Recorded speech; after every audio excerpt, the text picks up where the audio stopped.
Hey, how's it going, guys? Mr. Boss for the win here, and in today's Grand Theft Auto 5 video, I'm going to be talking to you guys about how much money you're going to need for the remaining 2 unreleased vehicles, as well as a look at what this current new event week means for upcoming content, what we could be seeing, and when we could be seeing the release of all of the unreleased stuff. So before we talk about the unreleased content and what's left, we really need to look at what Rockstar announced yesterday. We know that the Deadline mode came out, the Shotaro bike, but what was very interesting is that Rockstar made this event go from now or yesterday through Monday, November 21st, which is 2 weeks long. This is very rare. They do not do this very often. So that right there is very interesting. Number one, Rockstar rarely extend an event week for longer than 7 to 10 days. A week is the norm. When something like Halloween comes around, it's typically 10 to 11 days. But this one is 2 weeks, and that's pretty interesting. Now, the last time that Rockstar did something that involved a 2-week event week was when they released the Demon Custom and also the BF Raptor. You guys know that that event week happened for 2 weeks as well. Now, what's important about that is in the middle week of that event, that's when Rockstar started teasing Red Dead Redemption 2. On that Sunday, they dropped the very first image. Monday and Tuesday, they then dropped another image. And then we know on Thursday, they eventually released the trailer. That all happened in that 1 week. And that's why a lot of people assume they made it 2 weeks long so that they could fit another Red Dead Redemption 2 release in there. So that's actually what I'm thinking is going to be the case. Yan2295 also believes this is going to happen. He tweets out, the current Grand Theft Auto Online event week is 2 weeks long from what I see. Last time that happened, we got a Red Dead Redemption 2 announcement. Am I too hopeful? So obviously this doesn't confirm anything, and it doesn't mean that we are going to be getting an announcement from Rockstar. They might have just wanted to make this 2 weeks long for whatever reason. Maybe that worked out better for their schedule and for their planning. But it is true that the last time we saw something like this, a Red Dead Redemption 2 announcement was made. So if we are going to be seeing anything from Red Dead 2, next week is likely going to be the time where we will see something, and I think we're all just going to have to keep our eyes peeled on the Rockstar Newswire. Now let's talk about what this 2-week-long event week could mean for the remaining content. So let's talk about the remaining content first. We have the Esky bike, and we also have the Yuga Classic van. So we've got 2 vehicles. So in my opinion, that means that we've got a couple scenarios left. Now, according to the leak, which has been 100% correct up until this point, it states that the next vehicle we're going to be getting is the Esky on November 15th, and then the Yuga Classic van on November 22nd. However, because this event week is 2 weeks long, I'm not sure Rockstar would introduce new content in the middle of this event week. So that's gotten me kind of confused as to what might actually be happening here. I'm still very convinced that the leak is correct and that we'll be seeing the Pegassi Esky bike on the 15th and then the Yuga Classic van on the 22nd. But now, because of this 2-week event, I'm not convinced that might be the case. Instead, they might do both vehicles at the same time on the 22nd, when we would likely expect a new event to occur. I think it honestly is all going to come down to Rockstar and what they want to do announcing Red Dead Redemption 2, because if they do have an announcement planned for that game, I would imagine they would want to make that the highlight of the week and not also try to clash it with other Grand Theft Auto Online content. So that's just my best guess right there. I guess we'll really start to know sometime next week if we see some more teases about Red Dead Redemption 2, or if we see some more information on Red Dead 2 itself, or a trailer, or articles or screenshots. I guess we'll really know then. But at any rate, it's likely that both of those vehicles will be released by the 22nd of November, and it shouldn't be a big deal when either of these vehicles come out because they are not fairly expensive. I guess that's kind of a great segue into talking about the prices of these vehicles. Let's start with the Pegassi Esky bike. It's only $264,000, which is not bad at all. It's the 3rd cheapest vehicle of the 8 that have been released so far.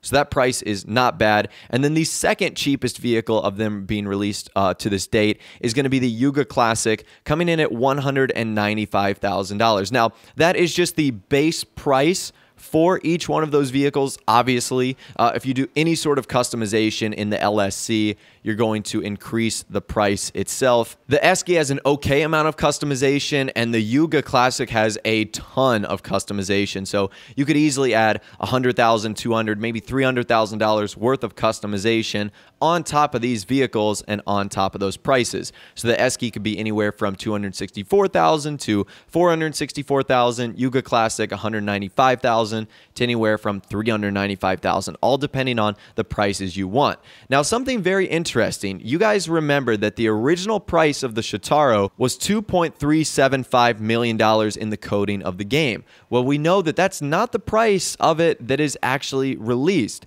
In-game, right now, it's only $2.225 million. Rockstar took a 6% difference off of the price of the Shotaro. I'm not sure why they did this. Maybe they thought it was too expensive on their original price, or maybe they just wanted to give us a discount. But there's always a possibility that the prices we see now in the files could change. Now, it's unlikely that they would go up. I would imagine that would upset a few people. But like the case of the Shotaro, it is always possible that they go down by a couple percentages, which would be nice. Now, something else we need to keep in mind is that there is absolutely no other content left outside of these vehicles. There's no adversary modes. There's no new clothing. Now, there is the chance that Rockstar add clothing with these vehicles. There's a ton of hidden t-shirts in the game that they could add, and they would likely become available with the purchase of one of these vehicles or one of the bikes or one of the vans, very similar to what happened with the Shotaro clothing, how you unlock the Nagasaki t-shirt. But as far as outfits that are left to buy, it doesn't seem as if there's anything left in the game for Rockstar to add. So they're really running this unreleased content dry here with the last couple of vehicles left, and this is pretty much it. After this, it seems like we're going to be getting more information on what it looks to be the next update in Grand Theft Auto Online. I mean, Rockstar have really bought themselves a ton of time here, extending all of this content from Bikers. Bikers came out over a month ago, and because this event week is going to be going to the 22nd, they've nearly extended this 2 whole months with Bikers content. So needless to say, after the Esky and the Yuga Classic come out, I'm going to be ready to move on to some bigger and better things, and the likely release date for whatever is next, I would imagine, is going to be sometime in the early part or middle of December. And I don't know if that's going to be the business vehicle importing and exporting, or if it's going to be something else. But whatever's on the horizon, it's likely that in the end of November, we'll see a teaser. And then in the beginning and middle of December, we could see an official update. Now, something else that just happened as I was editing and making this video, Rockstar seemed to have edited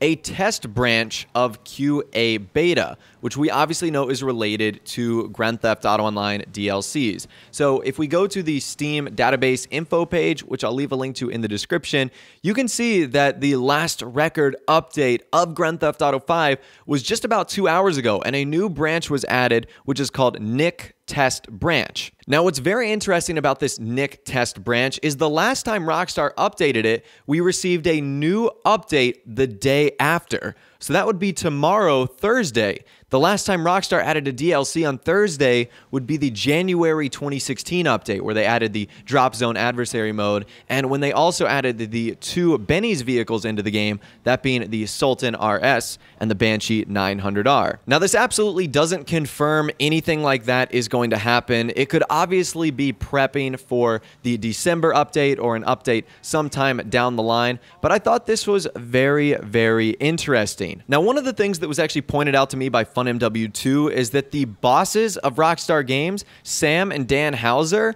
are not particularly fond of a recent political candidate. So you guys might remember the San Andreas Hot Coffee mod and the impact that had on San Andreas sales and the legislation they had to go through to get that fixed. Well, the person that was heading that was Hillary Clinton. We know that she just actually lost the election in the United States to Donald Trump. So once again, I don't know if that's just a super odd coincidence or if Rockstar is planning something in the game based off of the, announcement that he won the election over her. That is getting into some serious tinfoil hat stuff right there. It's likely it could be really for anything. It could be for more vehicles that are going to be added into the game.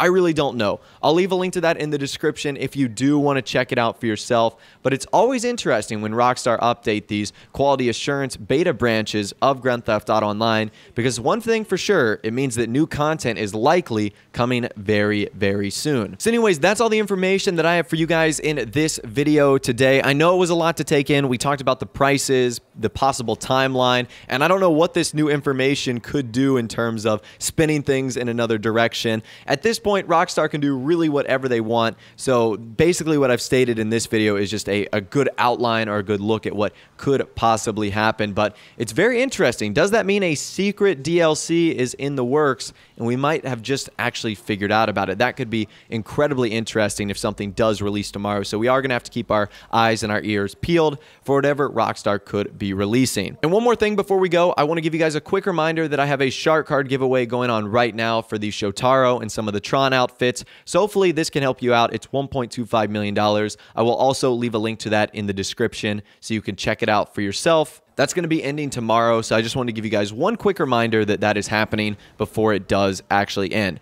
But as I mentioned, that's all the information I have for you guys in this video today. Let me know your thoughts, opinions, and more in the comment section down below. If you did go on to enjoy the video, though, a like rating would, of course, be awesome. And also, subscribe to my YouTube channel if you are new or you like daily GTA 5 videos like this. With out of the way, guys, like I said, thanks so much for watching. Take care, and I'll see you guys in the next video.